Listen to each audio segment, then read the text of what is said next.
2 দিনের সফরে গত শনিবার বাংলাদেশে আসেন পাকিস্তানের উপপ্রধানমন্ত্রী ও পররাষ্ট্রমন্ত্রী ইসহাক দার।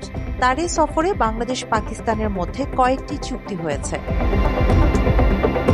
ইসহাক দারের বাংলাদেশে আসা এবং চুক্তি করাকে ঘনিষ্ঠতা হিসেবে দেখছে ভারত। এই সম্পর্কটি ভারত বেশ উদ্বেগের সঙ্গে দেখছে বলেও জানিয়েছে দেশটির একটি গোয়েন্দা সূত্র। ভারতের সংবাদ মাধ্যম নিউজ 18কে দেয়া গোয়েন্দা সূত্রটি রোববার বলেছেন, ভারত 2 দেশের ঘনিষ্ঠতাকে উদ্বেগের সঙ্গে দেখছে।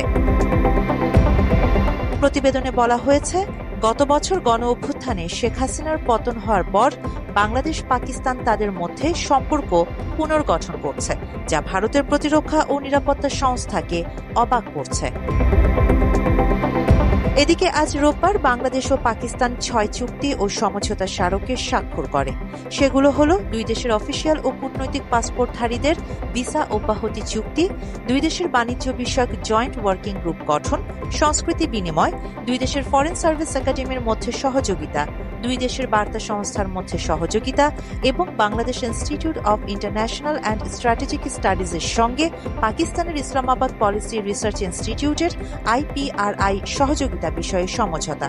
মাত্র 30% টাকায় জমির মালিক হয়ে নতুন বাংলাদেশের গড়ে তোলার স্বপ্ন দেখা বাংলা বসতি। এদিকে পাকিস্তানের উপপ্রধানমন্ত্রী ও পররাষ্ট্রমন্ত্রী ইসহাক দার বলেছেন, বাংলাদেশ ও পাকিস্তানের মধ্যে 1971 সালের অমীমাংসিত ইস্যু আগে 2 বার সমাধান হয়েছে।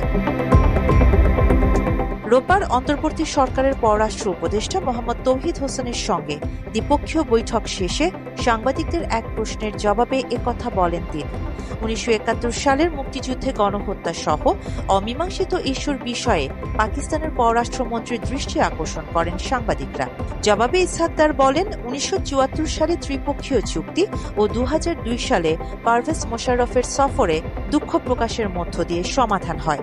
তিনি গোটা পাকিস্তান জাতির পক্ষ থেকে গোটা বাংলাদেশ জাতির উদ্দেশ্যে কথাটা বলেছিলেন।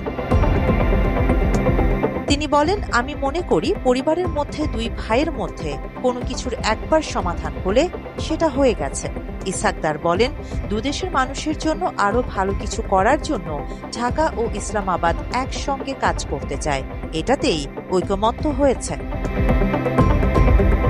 আরিবা জাহান, বাংলা এডিশন।